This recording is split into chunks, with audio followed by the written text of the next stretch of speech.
Now let us discuss the legal consequences of partner coming in and going out. What is this? What are the different ways and modes in which a partner will enter the partnership firm or leave the partnership firm? The very first one is section 31 talks about admission of a partner. Now, what do you mean by admission? Let's say there are two partners, X and Y. Now they want to admit a new partner, Z, into the partnership firm. What is the process for this? Step 1. Whenever you want to admit a new partner, all the existing partners should give 100% unanimous approval. Meaning, everybody should approve. Let's say Y is saying no and X is saying yes, then Z cannot join. Let's say they have 10 partners and they want to add the 11th partner.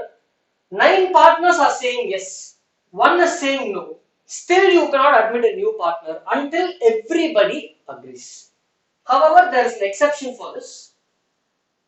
Meaning, in the partnership deed, if I provide for otherwise, saying if majority approves, it's okay, they can have any agreement. If the main partner, if X says yes, then we can admit anybody. You can keep any condition in the partnership deed, then what is given in the partnership deed, you have to follow that.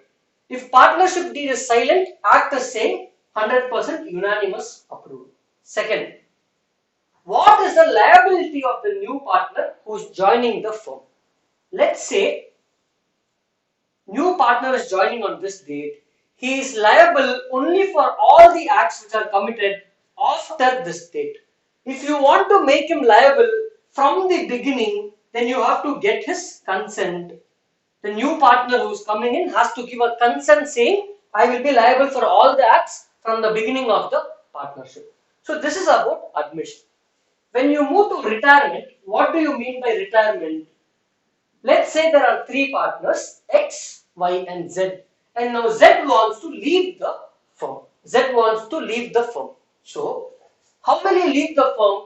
He will give a notice to other partners stating he wants to retire from the partnership business. They will settle him. You would have seen some how to compute goodwill in case of retirement, all of that. Let us look at what is the liability of a retiring partner. Acts until the date of retirement. Until date of retirement.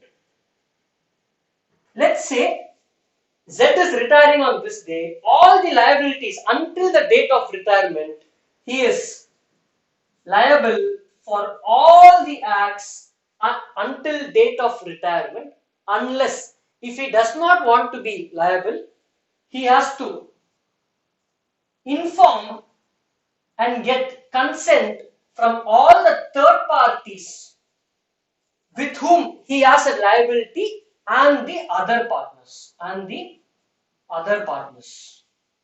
He should inform the other partners and the other partners should give consent for that. Otherwise, he will be liable for all the acts until date of retirement. What about acts after date of retirement? After date of retirement. After he retires, firm will still continue and firm will incur liabilities. Is he liable for that? Yes. Unless the retiring partner gives a public notice to the third parties saying that he is no more a partner. Because unless he informs outsiders will think he is still a partner. So he has to inform the outsiders saying that he is retiring. Or the other partners, continuing partners should inform the third parties through a public notice that this particular partner has retired. Then after giving a public notice, he will no more be liable for acts after date of retirement. However, let's say they fail to give a public notice. Now one third party is coming to sue the retired partner. Can he sue? Yes. However, if the third party is not aware that, let's say, Z is retiring, he never even knew that Z was a partner in the firm. He had no idea. Then he cannot sue Z just because he never gave a public notice, because the third party didn't even know he was a partner, therefore he cannot sue the retiring partner. So this is about retirement. Now let us see what is expulsion and insolvency. Now let us discuss what do you mean by expulsion of a partner, section 33. Let's say there are three partners, X, Y and Z, and X is the head partner who started the firm. Let's say in a meeting or in a party, X's wife and Y's wife started fighting. So because of this fight, X is saying he wants to expel Y out of the firm. Like how you fire an employee, he wants to expel, throw Y out of the firm. Can it be done? For that we have to look at the provisions of section 33. What is it saying? To expel a partner, the following three conditions have to be satisfied. First, it should be expressly stated in the contract. That is, in the partnership deed, it should be expressly stated that partners have a right to expel another partner. Second, it should be exercised by majority. Let's say tomorrow there is X, Y and Z. X is saying he wants to fire Y, but Y and Z are saying no. Then they cannot do it because there is no majority. Majority should want to expel the partner. Last one, it should be exercised in good faith. What do you mean by good faith? It cannot be for reasons like wife is fighting, no. What maybe Y has done a fraud, Y is not working properly, he is not putting proper efforts, then you can expel Y, otherwise you cannot. So what are they saying? Exercised in good faith. It should be in the interest of the partnership. Because of this partner, the firm is not doing well, then you can expel him, otherwise you cannot expel him. It should be in the interest of the partnership. Second, you have to give him an opportunity of being heard. How do you do that? First, I will send him a notice saying, we are planning to expel you, let us have a discussion for this. In that discussion, we will explain our view and he will also talk saying, giving his reasons. I will say you are not working well. He will get back saying, I will try to improve. Give him an opportunity of being heard, like a court hearing. You have to discuss, allow him also to talk and express his reasons for not doing well, why he has done all of this. If all these are satisfied, then only a partner can be expelled. Otherwise, partner cannot be expelled for other reasons. Coming to insolvency. Let's say a partner has become insolvent. What happens then? First, the minute he becomes insolvent, he cannot continue as a partner. He cannot continue as a partner. Next, insolvency leads to dissolution of the firm unless other partners want to continue the firm, and in the contract it is mentioned that insolvency won't lead to dissolution. Other partners will continue the firm. If the contract is silent, then the act is saying it leads to dissolution of the firm. Third, the minute you become insolvent, your estate, the little property you have left, what happens to that? Can I use that property of the insolvent partner to pay the liabilities of the firm? They are saying such estate which is belonging to the partner of the insolvent partner is not liable after the date of order of adjudication. Meaning, court will give an order declaring he is an insolvency order. After the date of order, his property cannot be used for liabilities of the firm. Opposite also works. What is that? The firm also will not be liable for any acts of the insolvent partner after the date of adjudication. Let's say after getting the date of adjudication, the insolvent partner is still acting as if he is the partner of the firm and is entering into some transactions for which the firm will not be liable. So this is about insolvency of a partner. Now let us proceed to understand what is the liability of deceased partner. Let us discuss what is there in liability of deceased partner. The minute a partner dies, it leads to dissolution of the firm. However, the firm can still continue if the other partners among a contract decide to continue the firm. Now what happens? The deceased partner will have some estate, his personal property. Is it liable for acts of the firm after his death. No, after the partner dies, for the liabilities of the firm, deceased partner estate will not be used. Then what happens? If there is any share which has to go to him, they will settle it to his legal representatives, they will make a payment. So this is about liability of deceased partner. In the previous section, we discussed about insolvency, death, expulsion, and retirement. What is common among all these cases? In all these cases, the partner is leaving the firm. The minute he leaves the firm, let's say he leaves at this point, what is the duty of the firm? To settle him his profits, if he has any profits, and his share, a lump sum amount will be paid to the outgoing partner. However, let's say X, Y, and Z are three partners. Z has left the firm. However, Z has left the firm in any of the modes. The firm has not paid him his amount. His settlement has not yet been done. Then what section 37 is saying is, until the date on which settlement is made to the partner, he has a right to receive profits of the firm.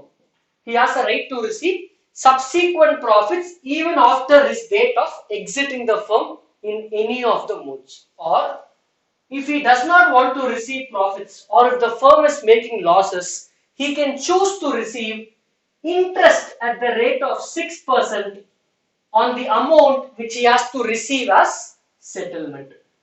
So very simple.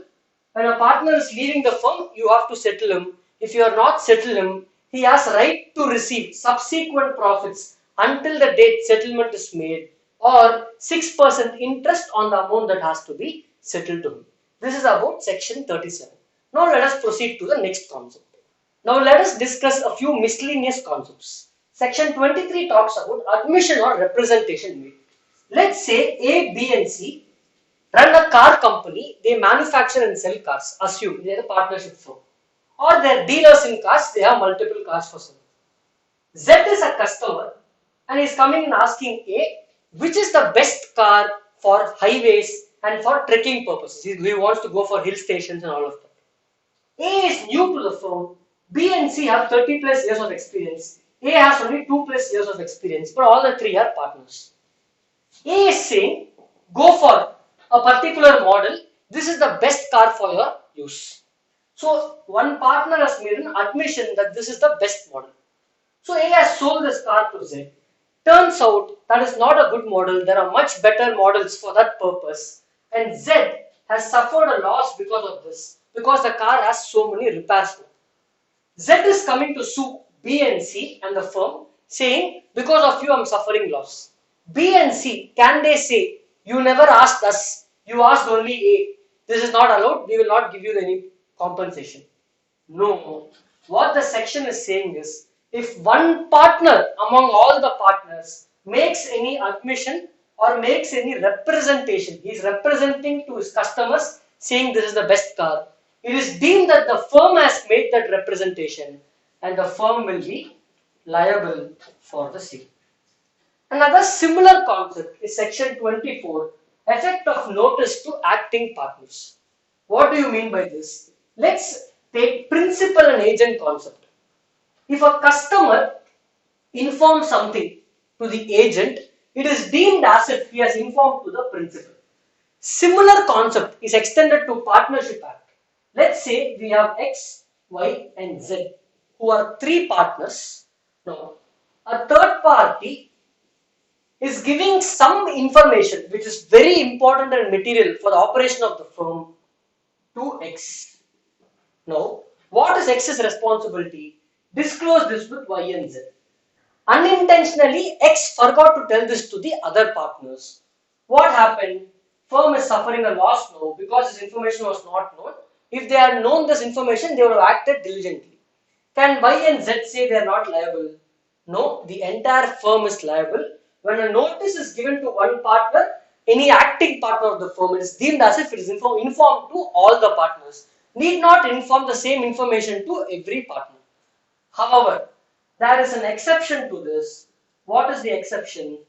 If anything is done by fraud If X is intentionally doing a fraud and not giving information to Y and Z, then they are not liable. Only X is personally liable. Now let us proceed to section 25 to 27, which talks about liabilities of partners. Now let us discuss the liability of the partner and firm in various cases. First, section 25 talks about partners liable to third party in case of acts of the firm. Let's say firm has taken a loan and firm is not able to repay the loan, then the partners have to step in and repay the loan. Who will share how much? They are jointly and severally liable. Now, coming to section 26. Liability of firm for wrongful act of the partner. Opposite of section 25, where partner is doing an act, what is the liability of the firm? For this, we have to check if the act is done in ordinary course of the business, plus is the partner having the authority to do the act. Let's say they have a restaurant and partner has the authority to cook. While he is cooking, some oil spilled on the employee and employee hand got burnt. Who should compensate this medical expenses for the employee? Firm will be liable for the act of the partner. Moving to the last case, liability in case of misapplication by partner. Let's say X, Y and Z run a car wash company. X will take care of the car when it comes for cleaning. Y and Z will take care of finance and marketing. One of the customer gave a car to X for cleaning, saying he'll come back tomorrow.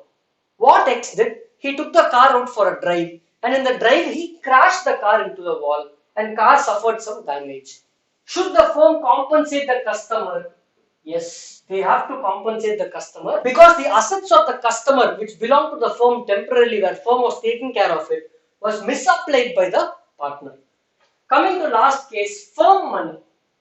Firm has its own properties now which was misapplied by the partner and firm has suffered a loss, then firm has to compensate the other partners. In either case, the money, the loss suffered because of the partner, the firm will later recover it from the partner.